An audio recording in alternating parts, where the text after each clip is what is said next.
یہ وہ شب ہے کہ جس شب کو نبی مکرم شفیع عالم صلی اللہ علیہ وسلم نے مناجات کرتے ہوئے گزارا۔ اس رات اللہ کے پیارے حبیب صلی اللہ علیہ وآلہ وسلم نے گڑ گڑا کر اپنے رب کی بارگاہ میں دعائیں کی اور بار بار یہ عرض کی، اللہم انجز لی ما وعدتنی، اللہم آتی لی ما وعدتنی، اے اللہ جو تو نے مجھ سے وعدہ فرمایا ہے اس وعدے کو پورا فرما دے،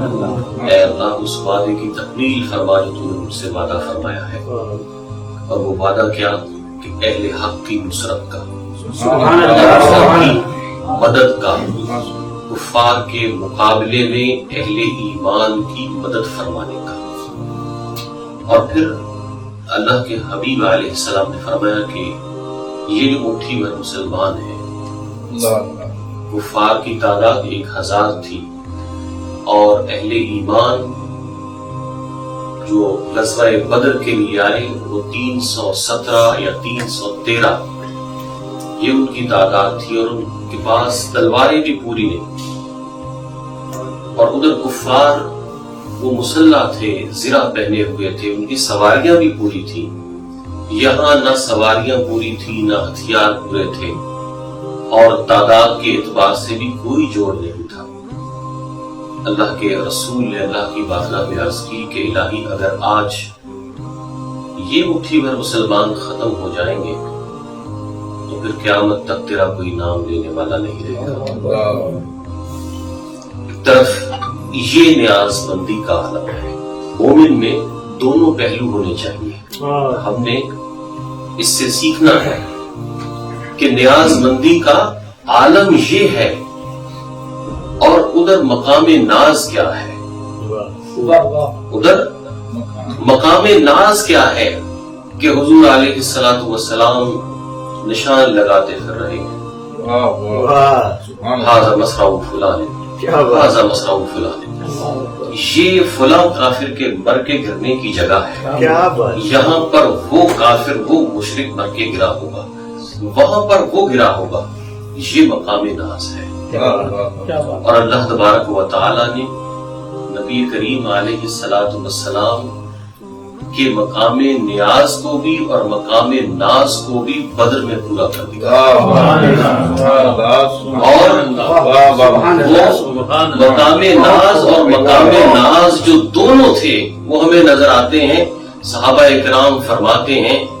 کہ جہاں حضور نے جس کی نشاندہی کی تھی وہاں پر وہی مشرک مرا پڑا۔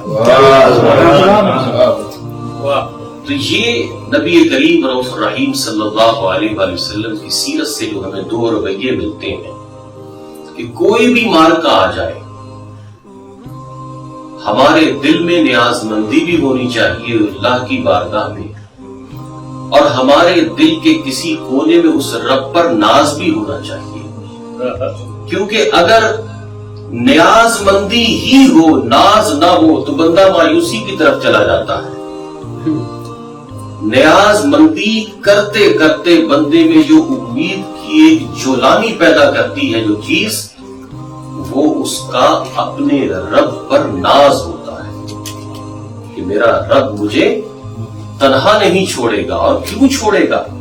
میں نے اس کے علاوہ کسی کو آج تک سجدہ نہیں کیا، میں نے اس کے علاوہ آج تک کسی کو اپنا رب نہیں مانا، میں نے اس کے علاوہ آج تک کسی کو اپنا پالنہار نہیں مانا۔ جب میں نے آج تک اس کے علاوہ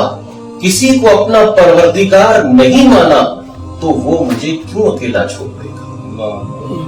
اس لیے مومن کو اپنے رب پر ناز بھی کرنا چاہیے اور اس بارگاہ میں نیاز مندی کے سجدے بھی ادا کرنے چاہیے۔ صرف ایک جانب کو پکڑ لینا یہ خسارے کا سودا ہے۔ کیوں کہ اللہ تبارک و تعالی کی بارگاہ میں جب ان دونوں رویوں کے ساتھ بندہ جاتا ہے تو اللہ تبارک و تعالی کی طرف سے اس بندے کو مایوسی کا سامنا نہیں کرنا پڑتا۔ اور یہ دیکھیے کہ اللہ رب العزت نے جو مومنین کے ساتھ نصرت کا وعدہ فرمایا ہے اسے ایک اور آیت مبارکہ میں بیان کیا ہے، اور میں یہ سمجھتا ہوں کہ جو غزوہ بدر کا واقعہ ہے یہ تو ہمارے تمام کے ذہنوں میں ہے، لیکن اس سے جو سبق حاصل ہو رہا ہے کاش کہ ہم اسے اپنے ذہن و دماغ میں ایسا راسخ کر لیں کہ اس جذبے کو اجاگر کرنے کے لیے ہمیں 17 رمضان کی تاریخ کا انتظار نہ کرنا پڑے، سارا سال وہ جذبہ ہمارے دلوں میں سدا بہار رہے۔ اور وہ کیا ہے؟ اللہ رب العزت نے ارشاد فرمایا وَلَا تَهِنُوا وَلَا تَحْزَنُوا، کہ سست نہ پڑو، سست نہ پڑو، وَلَا تَهِنُوا وَلَا تَحْزَنُوا، اور غم بھی نہ کرو،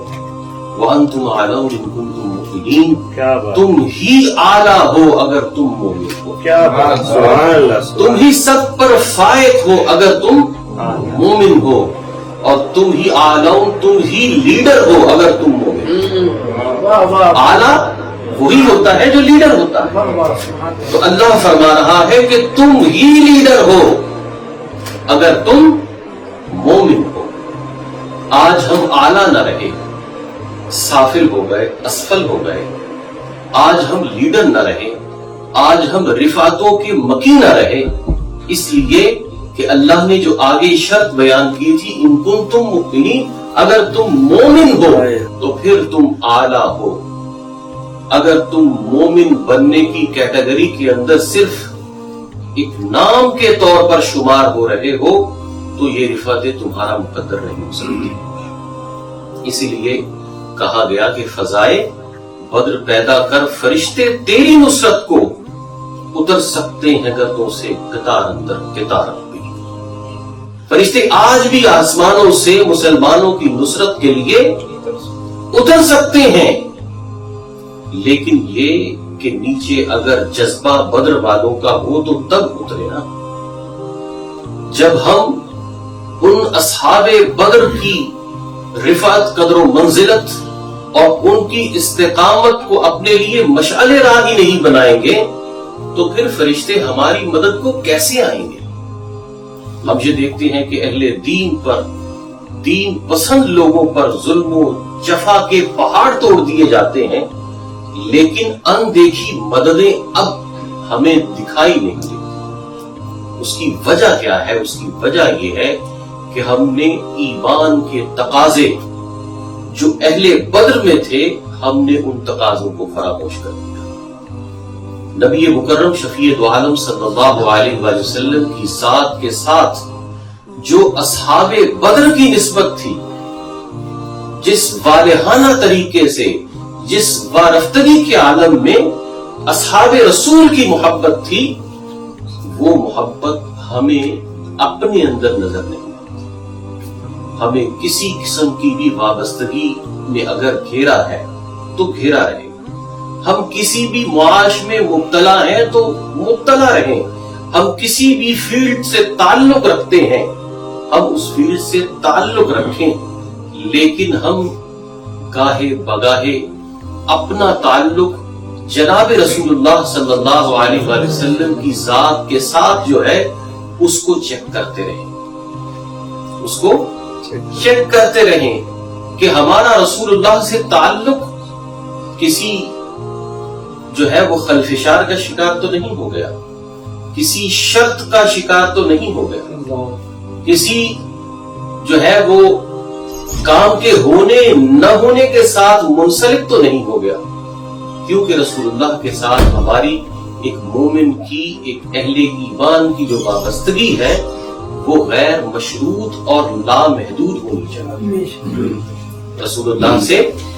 ہماری نسبت اور تعلق جو ہے وہ غیر مشروط ہونا چاہیے۔ ہم اس کو دیکھتے رہیں، پرکھتے رہیں،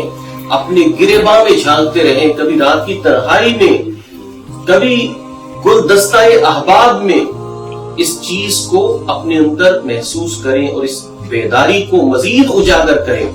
کہ ہمارا تعلق رسول اللہ صلی اللہ علیہ وسلم کی ذات کے ساتھ کیسا ہے۔ کیا جیسا حضور علیہ السلام کے ساتھ ہمارا تعلق ہونا چاہیے تھا،